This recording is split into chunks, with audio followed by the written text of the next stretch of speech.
నమస్తే, welcome to dot news. నేను మాణిక్. ఎన్నికలు సమీపిస్తున్న తరుణంలో జనసేన అధినేత పవన్ కళ్యాణ్ సచివాలయ వ్యవస్థపై సంచలన వ్యాఖ్యలు చేశారు.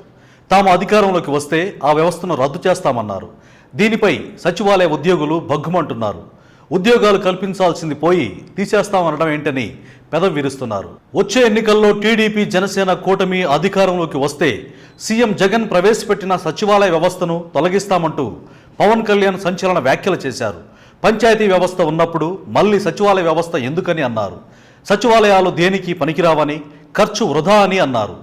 జగన్ గొప్పలు చెప్పుకోవడానికే సచివాలయ వ్యవస్థను సృష్టించారన్నారు. పవన్ ఇదివరకే వాలంటీర్ల వ్యవస్థపై కూడా ఇలానే స్పందించారు. పవన్ వ్యాఖ్యలపై సచివాలయ ఉద్యోగులతో పాటు రాజకీయ నిపుణులు మండిపడుతున్నారు. ఎంతో కష్టపడి ఏపీపీఎస్సీ నిర్వహించిన పరీక్షలో సత్తా చాటి ఉద్యోగాలు సంపాదిస్తే ఇలాంటి వ్యాఖ్యలు చేయడం ఏంటని ఉద్యోగులు ప్రశ్నిస్తున్నారు.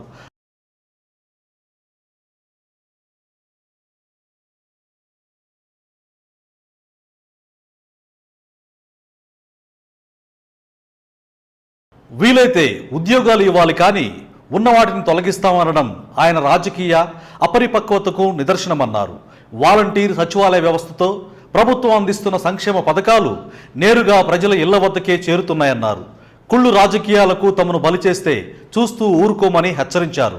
సచివాలయ వాలంటీర్ వ్యవస్థతో సంక్షేమ పథకాల అమలు సులభంగా జరుగుతుందని ఇప్పటికే పలువురు మేధావులు, రాజకీయ పండితులు అభిప్రాయపడ్డారు. ముఖ్యంగా ఆన్లైన్ అప్లికేషన్తో పాటు మీ సేవా కేంద్రాల కార్యకలాపాలు కూడా సచివాలయంలో జరుగుతున్నాయి. పాలనను ప్రజల ముంగిటికి తెచ్చిన వ్యవస్థ అంటూ సచివాలయ వ్యవస్థను ఇప్పటికే పలు రాష్ట్రాల్లో గొప్పగా చెప్పుకుంటున్నారు.